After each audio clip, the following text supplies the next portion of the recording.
다시 만나게 돼서 또 반갑습니다. 주일 공동체 예배 오신 여러분을 환영합니다.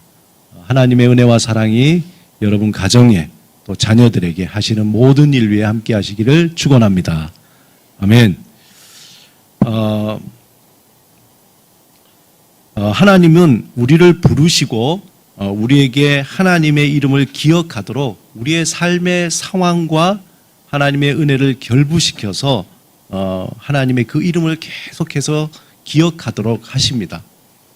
그래서 우리가 어떤 상황에 접하게 되면은 하나님의 그 이름을 기억하고 하나님의 이름을 부르고 또 하나님께 간구하여 구원을 얻게 되죠.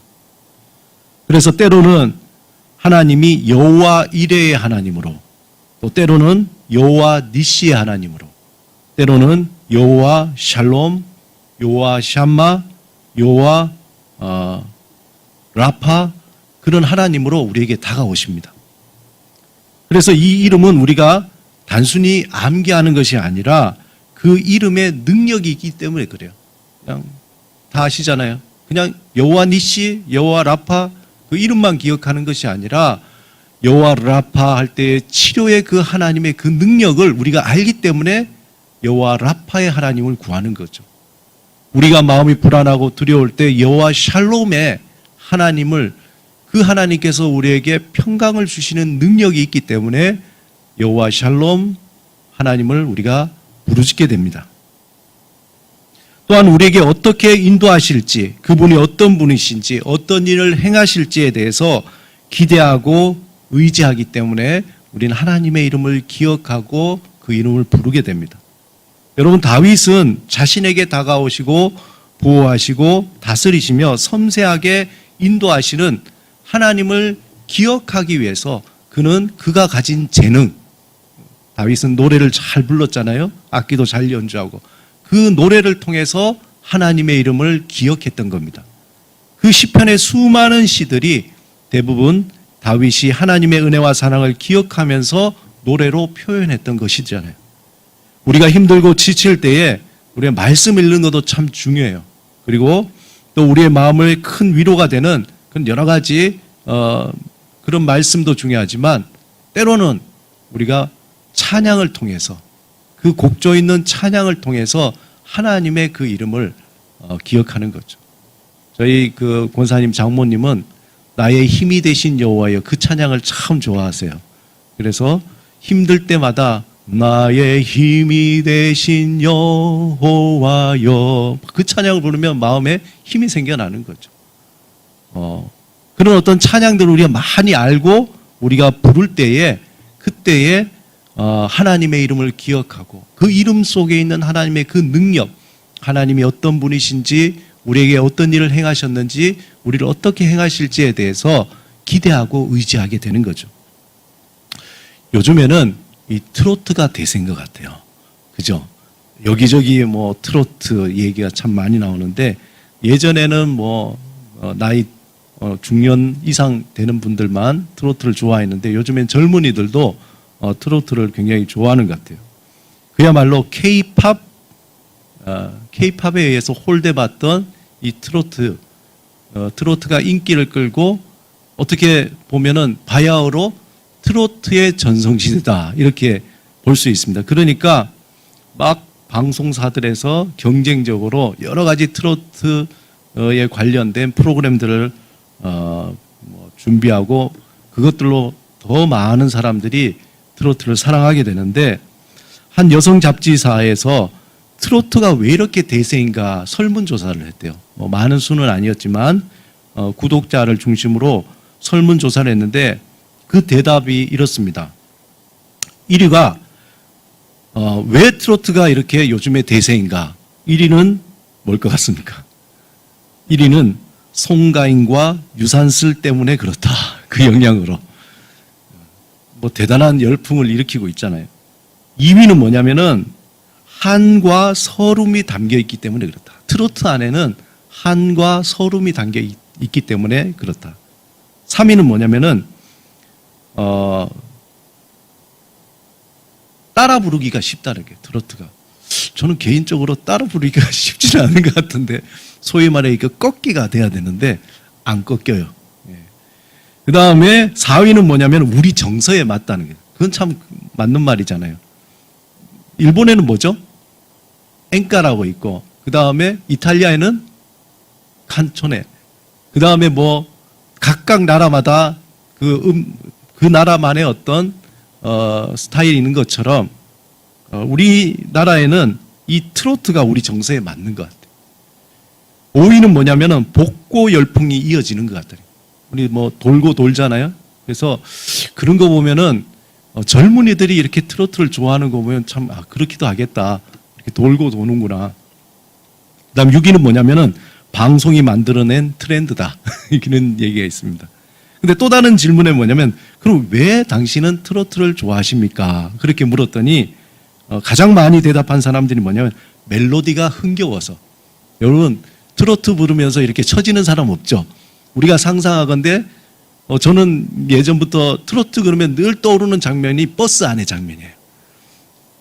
관광버스 안에 뭐 꿍짝꿍짝꿍짝꿍짝 이러면서 자리에 앉아있지 않고 그 통로에, 요즘 같으면 못 그래요. 통로에 나와서 막. 근데 어릴 때는 이해가 안 됐던 거예요. 도대체 왜 저러실까? 근데 나이가 드니까 이해가 조금 돼요. 그 어떤 억눌렸던 모든 것들을 그나마 그 관광버스 안에서 막 이렇게 터트려야 되는 어떤 그런 한이 그 안에 있지 않을까. 아무튼 멜로디가 흥겨운 거예요. 꿍짝꿍짝꿍짝꿍짝 이런 게. 2위는 뭐냐면은 따라 부르기가 쉬워서 아까 그처럼. 세 번째는 마음의 위로를 받는다. 트로트를 통해서 마음의 위로를 받는다. 네 번째는 뭐냐면 노래를 부르는 가수를 좋아해서. 그리고 가사가 너무 직설적이어서 좋다는 거예요. 직설적이어서. 트로트 가사를 보면 너무 원색적이잖아요. 얼굴이 막 화끈거리기도 하고 그런 가사, 그게 너무 좋아가지고 뭐 애들로 이렇게 얘기하지 않고 그런 가사가 너무 좋다는 거예요. 그리고 뭐 그 외에 다른 이야기들이 있는데 이 두 가지 질문에서 저는 개인적으로 왜 트로트가 대세인가 할 때 두 번째에 한과 서름이 담겨 있다. 그리고 당신은 왜 트로트를 좋아하는가 해서 흥겹고 부르기 쉽고 마음의 위로를 받는다라는 말에서 굉장히 공감이 가는 거예요. 그만큼 우리의 삶이 어떻다는 거예요. 삶이 힘들고 마음이 무겁고 너무 진지한 거는 너무나 이제 피곤한 거고 내 마음을 좀 위로받고 시원하게 해줄 뭔가를 사람들이 찾고 있다는 거죠. 그만큼 우리가 살아가는 이 시대가 우리에게 얼마나 무거운 짐을 지워주는가를 우리가 트로트 열풍을 통해서 또 볼 수 있습니다. 여러분이 좋아하는 트로트는 뭐가 있습니까? 나중에 예배 끝나고 한번 나눠볼까요? 때로는 우리 트로트가 우리의 마음에 위로를 주지만 그렇지만 무엇보다도 우리의 마음뿐만 아니라 우리의 영혼을 위로를 주고 회복시키게 하는 것은 누가 뭐래도 찬양이죠. 찬양. 여러분 찬양을 많이 알고 있을수록 힘들 때 이런 찬양, 외로울 때 이런 찬양, 또 하나님의 이름을 높일 때에 드리는 찬양, 이런 찬양들을 통해서 부를 때에 성령님께서 함께 하시고 우리 마음에 더 풍성한 영적인 은혜가 있을 줄 믿습니다.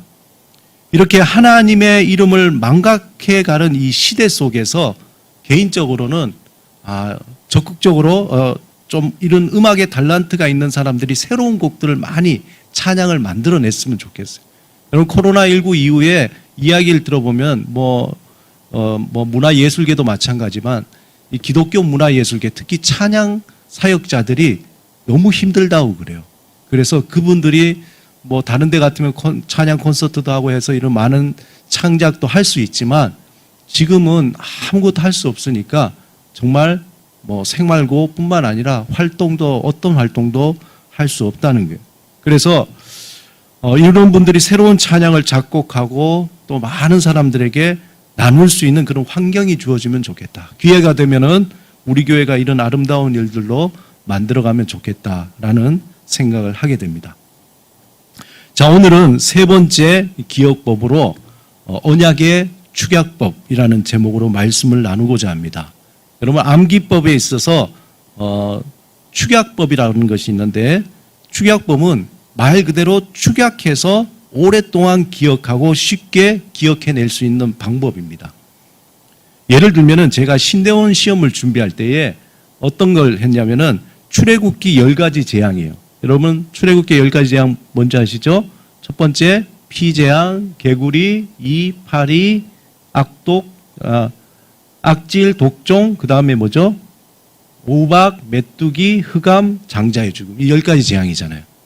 근데 우리가 알듯하지만 이걸 시험에서는 순서대로 이렇게 적으라는 거예요. 이거 어떻게 할까?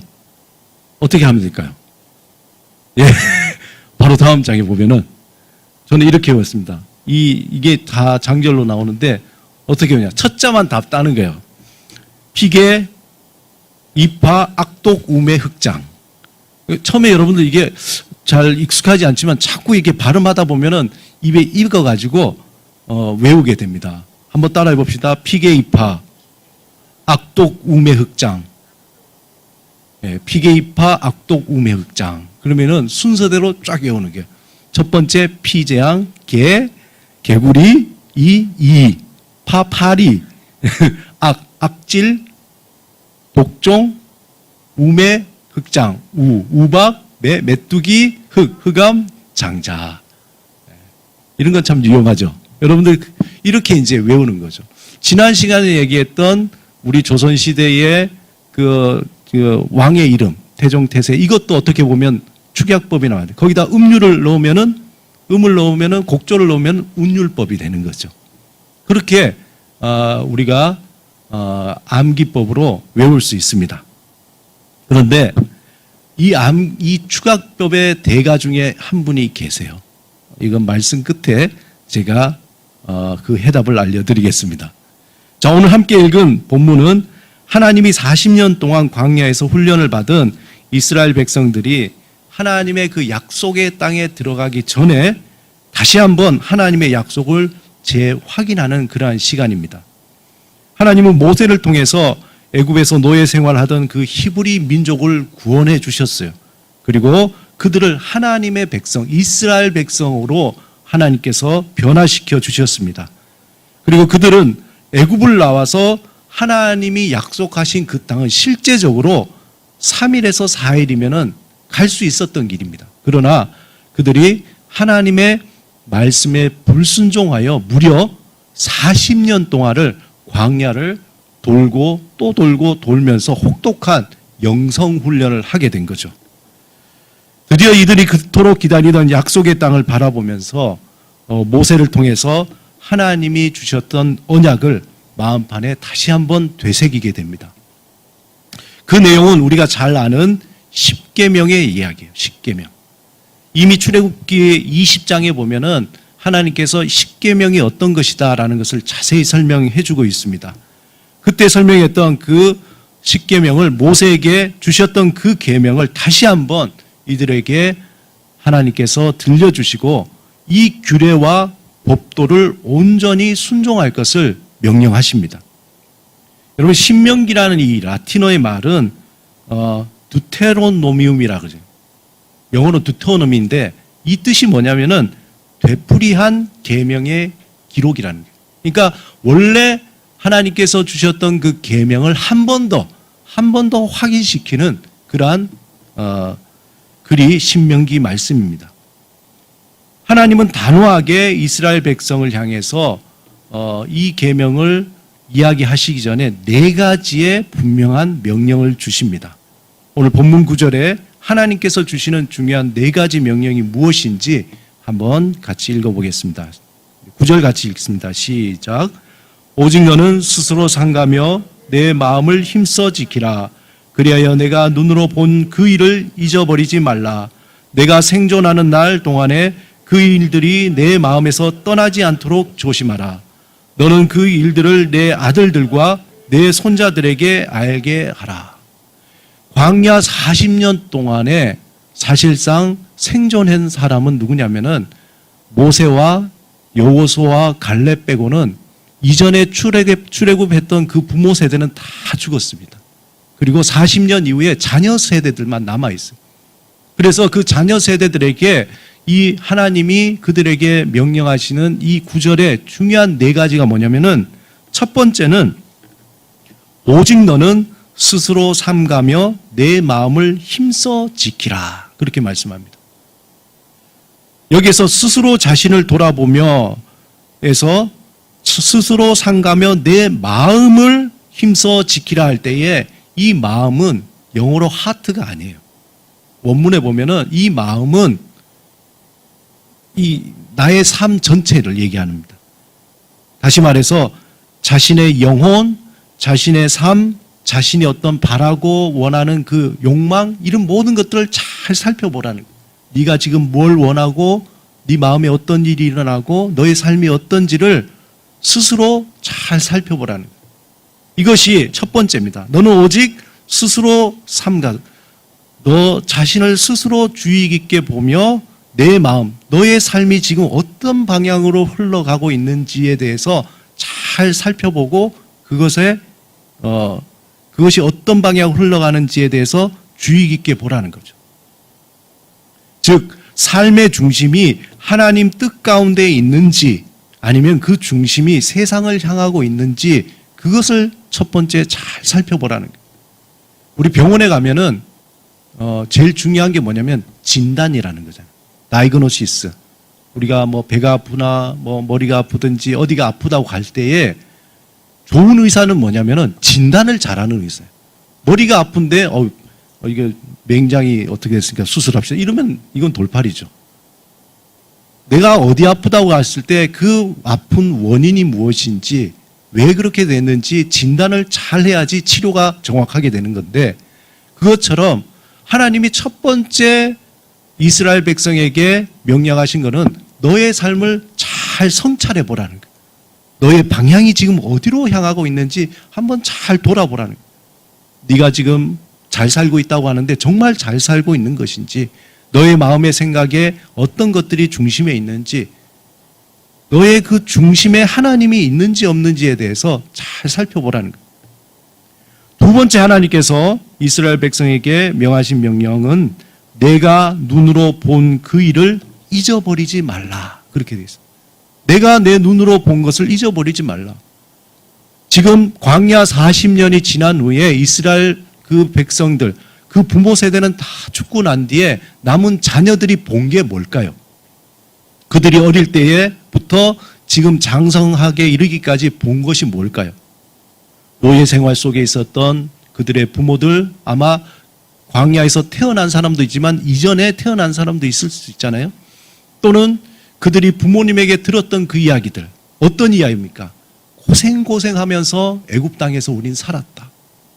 그때에 하나님께서 우리를 애굽에서 건져내 주시고 정말 말도 안 되는 그런 일들, 홍해가 두 갈래로 갈라지고 우리는 그 물길 사이로 지나오고 또 광야에서 있었던 수많은 그 이야기들, 그리고 그들이 또 어렸을 때부터 자라나면서 그들도 광야에서 경험했던 매일마다 만나가 내려지고 메추라기를 먹고 하나님께서 물을 주시고 정말 하나님께서 구름기둥으로 불기둥으로 인도해 주셨던 그 모든 것들을 그들은 직접 봤잖아요.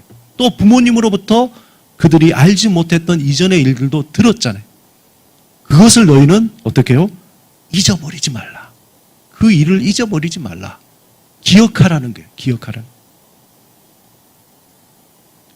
세 번째, 하나님께서 그들에게 명령하신 것은 내가 생존하는 날 동안 그 일들이 내 마음에서 떠나지 않도록 조심하라. 그들이 보고 경험하고 들었던 그 모든 일들을 그것들이 머리에서 감정으로 남아서 휘발되어서 사라지지 않도록 어디에요? 그 일들이 내 머리에서 떠나지 않고 감정에서 떠나 이 말이 아니라 오늘 본문에 보면 그 일들이 어디에서요? 내 마음에서. 이 마음에서 할 때에 영어에는 heart라고 되어 있어요. 그런데 히브리 언어에는 레바브라는 이 마음. 이 성경에서 레바브는 참 중요한 단어입니다. 히브리어로 레바브, 하나님의 그 마음. 이 사람의 마음, 그 중심에 잘 새겨두라는 거예요. 그들의 경험이 단순히 지식이나 감정으로 남아있지 않고 마음 깊은 곳에 새기라는 말씀이죠. 내 마음에서 떠나지 않도록 조심하라. 왜냐하면 단순히 그들이 듣고 경험했던 것들이 지식으로만 알고 또 한때의 감정으로만 남아있을 때에 그것은 다 사라지게 됩니다. 그렇잖아요. 우리 머릿속에 둘 때 다 사라지죠. 세상의 유혹과 세상의 지식과 세상의 철학이 밀려올 때에 야, 그것이 더 멋있구나, 더 화려하구나, 이게 더 큰 것 같아 라고 해서 그들이 알고 있었던 기억과 경험했던 것을 다 버리게 되는 거죠. 그 소중한 것을 잃어버릴 수 있기 때문에 하나님이 그 기억들을 마음에 새기라는 거예요. 마음에서 떠나지 않도록 항상 조심하라. 그 얘기는 뭡니까? 반복하고 또 반복하고 기억하라는 거죠. 우리가 신앙생활을 하면서 처음에 뜨거운 마음이 있잖아요. 하나님께서 우리에게 주셨던 구원의 그 기쁨, 또한 우리의 고난과 슬픔 가운데 하나님께서 주셨던 위로와 구원의 그 역사, 우리가 정말 힘들 때에 다가오셔서 도와주시며 우리에게 친히 너는 내 아들이라 내 딸이라 사랑한다고 말씀해 주셨던 그 하나님의 그 음성들, 그 기억들을 그냥 한때의 기억으로 감정으로 남겨두지 말고 그 마음에 깊이 새겨두도록 그것을 기억하고 또 기억하라는 거죠. 찬송가에 있는 것처럼 너의 받은 복을 세어보고 또 세어보라는 거예요. 그래서 그 마음판에 깊이 그것이 기억되어 있을 때에 그때에 우리에게 새롭게 다가오는 유혹과 고난과 아픔과 슬픔을 이겨낼 수 있는 힘이 된다는 거예요. 그 기억이 그것들을 물리칠 수 있는 힘이 된다는 겁니다. 그래서 하나님은 그 기억을 머리에서 떠나지 않도록 조심하라고 말씀합니다. 내 마음에서 떠나지 않도록 조심하라고 얘기하고 있습니다. 네 번째, 하나님께서는 그들에게 명령하시기를 너는 그 일들을 내 아들들과 내 손자들에게 알게 하라. 그렇게 얘기해요. 그들을 살리고 그들을 보호해 줄 소중한 기억을 그들의 자녀들도 동일하게 기억하고 하나님의 그 은혜와 사랑과 보호하심을 누릴 수 있도록 그들에게 전하라는 거예요. 이것을 위해서 유대인들은 지금도 안식일을 어떻게 합니까? 자녀들을 앞에 두고 무릎을 맞대면서 하나님께서 그들을 출애굽하고 또 광야에서 있었던 그 일들을 반복해서 그 자녀들에게 이야기해 주는 거죠. 역사 공부를 또 시키는 거예요. 왜 그렇습니까? 하나님의 그 은혜와 사랑이 부모에서 끊어지지 않고 계속 이어지도록 이야기해 주는 거예요. 우리 같으면 어떻습니까? 내가 왜 어떻게 믿게 됐는지, 하나님께서 우리 가정을 위해서 어떻게 보호해 주셨는지, 또 내가 정말 죽을 위기에 있었는데 하나님께서 이렇게 살려주셨다는 것을 자녀들에게 간증하는 거죠. 그렇게 하라는 거예요. 그래서 자녀들이 지금은 이해할 수 없지만 그 이야기를 그 마음에 새겨듣고 그들이 힘들고 그들이 고난을 당하고 그들이 세상에 유혹을 당할 때에 그 기억이 그들을 보호해주고 그들을 구원해주는 능력이 된다는 겁니다. 그런데 유대인의 종교 지도자들은 이 하나님이 주신 이 십계명을 아주 복잡하고 어렵게 만들어버렸어요. 하나님이 처음에 주셨던 그 순수한 의미는 사라지고 시간이 지나면 지나갈수록 이 십계명의 그 율법이 아주 복잡한 것으로 어려운 것으로 만들었습니다. 실제로 하나님이 십계명을 통해서 주신 명령은 굉장히 단순한데 그것을 세분화해서 무려 613개로 만든 거예요. 십계명은 몇 개이죠? 10개잖아요. 10개인데 이 바리새인 율법사들이 이걸 세분화하고 세분화해서 이 십계명을 613개로 만든 거예요. 그리고는 이걸 지키라는 거죠. 아니 10개 지키기도 힘든데 613개를 어떻게 지키라는 거예요.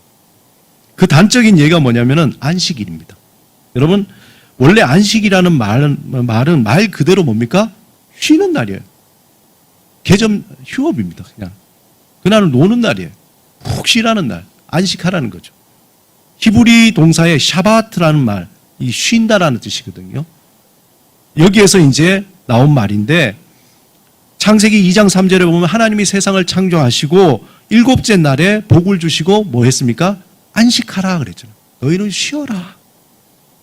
이것이 기원이 되어서 안식일 쉼의 날이 생겨난 것입니다. 이것을 하나님은 모세를 통해서 십계명에 명시하여서 이스라엘 모든 사람들이 이 안식일을 지키라고 명령하신 거죠. 그런데 안식일을 쉬라고 한 것에는 이 두 가지 중요한 의미가 있습니다. 뭐냐면은 너희가 엿새 동안 열심히 일을 했기 때문에 하루를 푹 쉬으라는 거예요. 쉼이 필요하니까. 또 한 가지는 뭐냐면은 이 모든 날, 모든 삶이 하나님이 주신 것이기 때문에 하나님이 모든 것의 주인이라는 것을 이 안식하면서 하나님을 찬양하고 감사하고 하나님을 묵상하는 특별한 날로 정하신 겁니다. 그런데 바리새인들은 이것을 점점 잘못 해석해서 안식일을 지키는 것에 집중한 거예요. 사실 안식일에 대한 계명은 단순한데 사람들이 이것을 어떻게 지켜야 할지 궁금하잖아요. 안식을 지키라 그러는데 그냥 쉬면 돼요?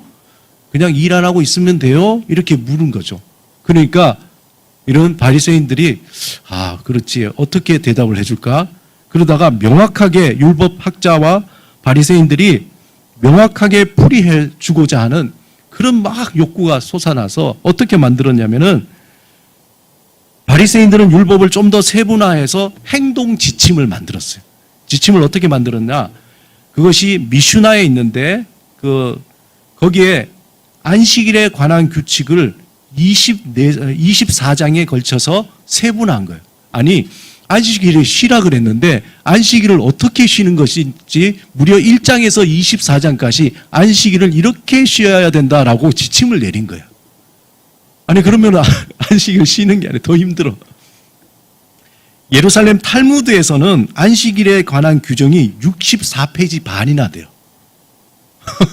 너무 황당하지 않아요?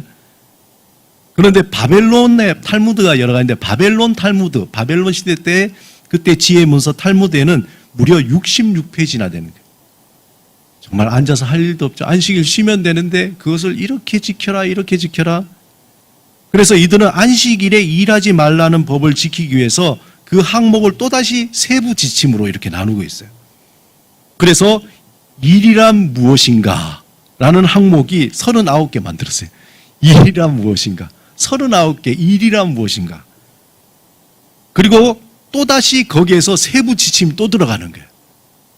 예를 들면은 짐을 운반하지 말라. 거기 지침이 있어요. 안식일은 짐을 운반하지 말라. 그러면은 궁금하죠. 그럼 짐이 뭐예요? 이렇게 물어요. 그러면 짐이란 무엇인가 하고 정의를 내려줘요.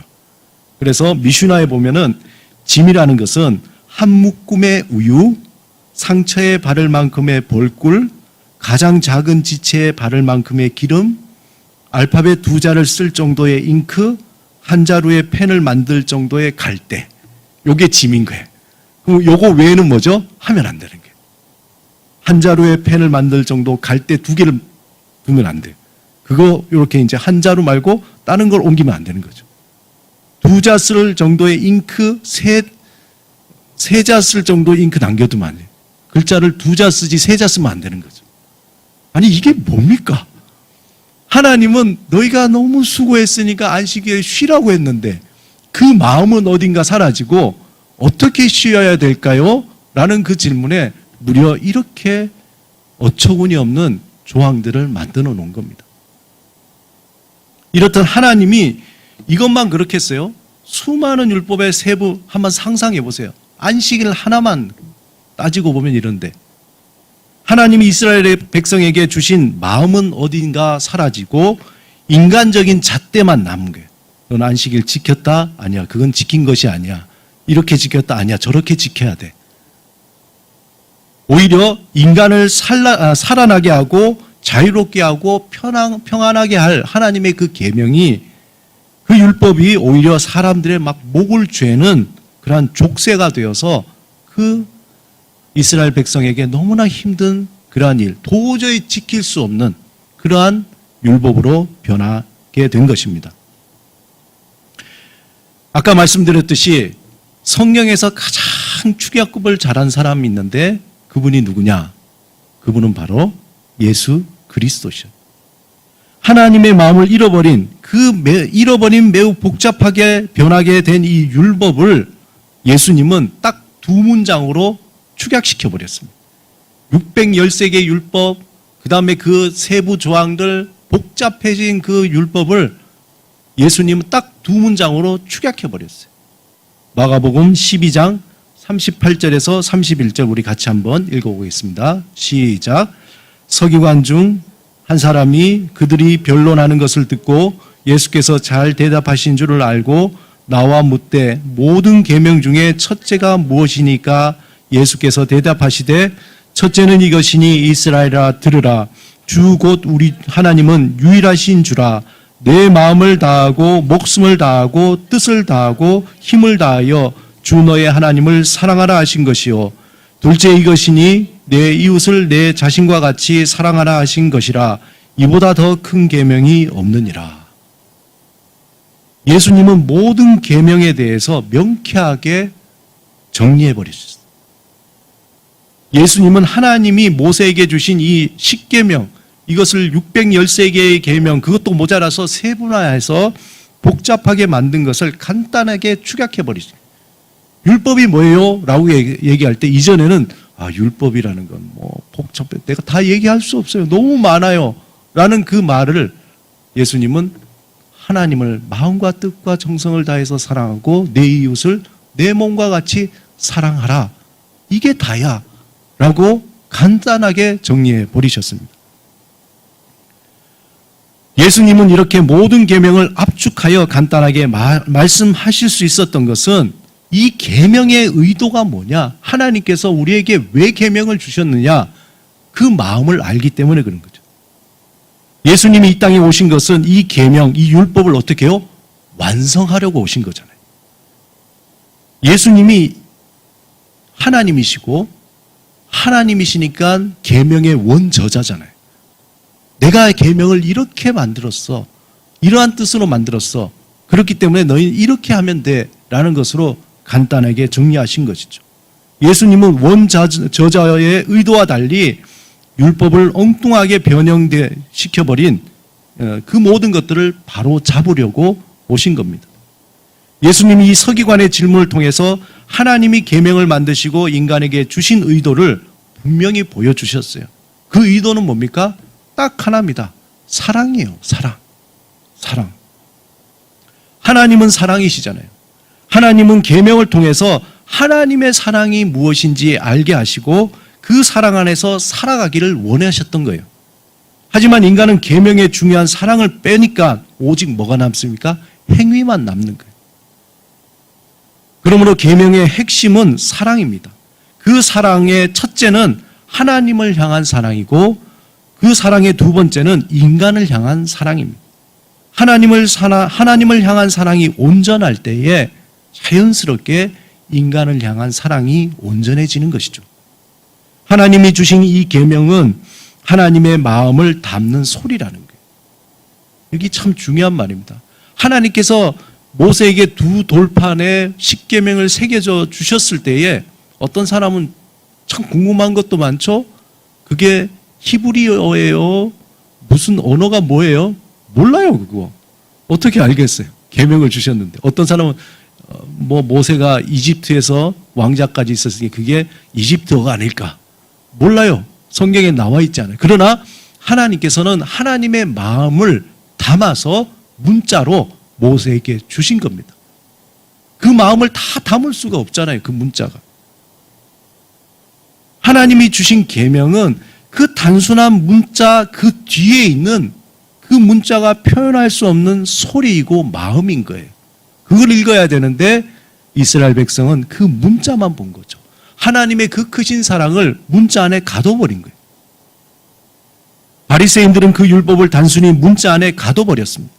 하나님의 마음에 빠진 그 메마른 문자는 어떤 능력도 없어요. 어떤 위로도 없어요. 어떤 사랑도 없는 사람들을 옥죄는 그냥 굴레로 전락한 겁니다. 사랑하는 여러분, 우리가 점점 하나님의 사랑을 잃어버리는 그 소리, 하나님의 그 이름, 우리 삶에 함께했던 하나님의 경험, 기억들, 그 모든 것들이 점점 망각되어지는 시대에 살아가고 있어요. 시대는 더욱더 다변화되고 더욱더 복잡해졌습니다. 더 좋은 기술이 있고 더 좋아 보이는 것들이 하나님 앞에서 우리가 누구인지, 우리는 왜 살아야 되는지, 또 어떻게 살아야 되는지에 대한 고민하고 답하기보다는 이제 세상이 너는 누구다, 어떻게 살아야 된다, 왜 살아야 된다 라는 그 대답에 우리에게 강요하고 있는 거죠. 예수를 여러분 믿는다는 게 뭡니까? 예수를 믿는다는 것, 예수를 믿는다는 것은 하나님 앞에서 내가 누굽니까? 왜 인생을 살아야 됩니까? 그러면 인생을 어떻게 살아야 됩니까? 라는 그 질문에 하나님의 음성에 귀를 기울이는 거예요. 너는 누구다? 너는 내 사랑받는 자다. 너의 인생은 왜 사는가? 어떻게 사는가? 그것을 하나님 앞에서 하나님 어떻게 살아야 됩니까? 왜 살아야 됩니까? 저는 누구입니까? 라는 그 질문을 하나님 앞에서 그 질문을 드리고 하나님이 우리에게 주시는 그 음성을 듣는 그 과정이 예수를 믿는 신앙의 삶입니다. 그리고 점점점 그 답이 살아가면 살아갈수록 명확해지는 거죠. 하나님 앞에서 우리의 마음을 살피고 하나님을 기억하고 우리에게 행하셨던 일들을 마음이 떠나지 않도록 기억하고 갈망함, 그것을 잃어버릴 때에 우리는 알 수 없는 세상의 소용돌이 속에서 이리저리 방황하다가 인생을 허비하고 허무한 삶을 살게 된다는 겁니다.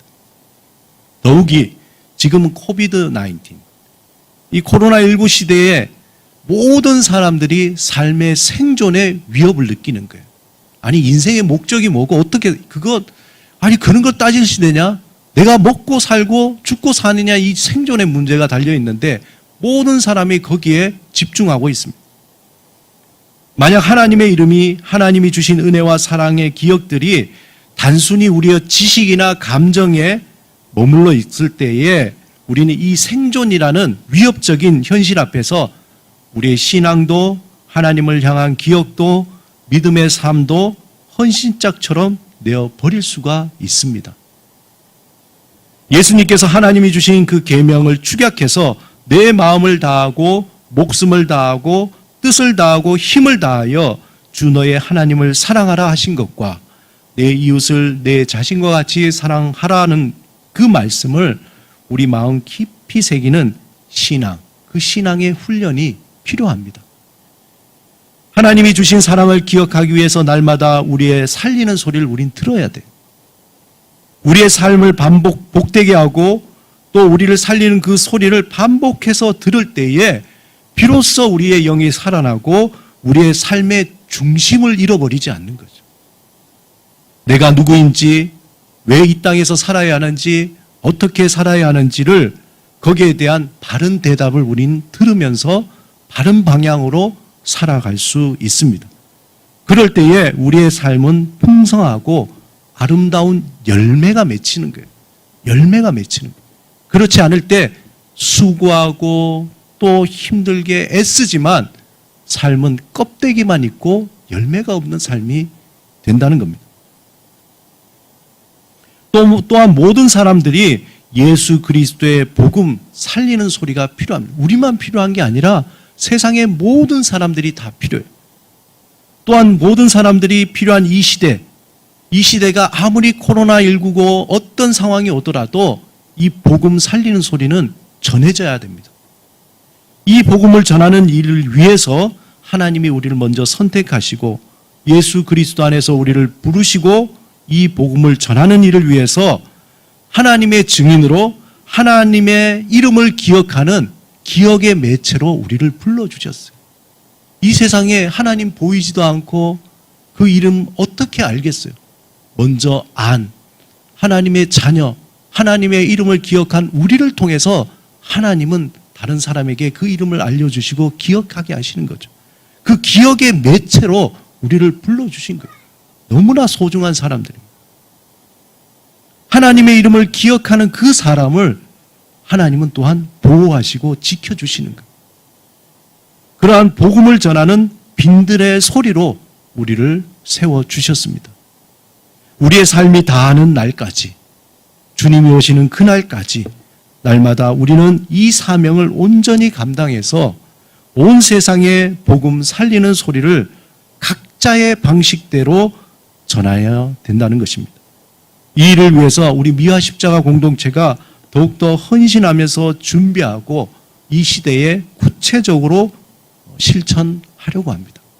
이 시간에 저를 따라서 함께 한번 말씀하겠습니다. 우리 가슴에 손을 얹고 오늘 샬롬의 언어 대신에 이 말을 한번 따라서 해보시기 바랍니다. 모든 사람은 복음 살리는 소리가 필요하다. 어떤 상황에도 복음은 전해져야 한다. 우리는 날마다 온 세상에 복음 살리는 소리를 전한다. 이 사명의 부르심을 받은 저와 여러분이 주님 안에서 하나님의 이름을 기억하고 그 사명을 온전히 감당하도록 우리의 시간과 우리의 모든 것을 헌신하는 그러한 삶이 되시기를 주님의 이름으로 축원드립니다. 우리 다 같이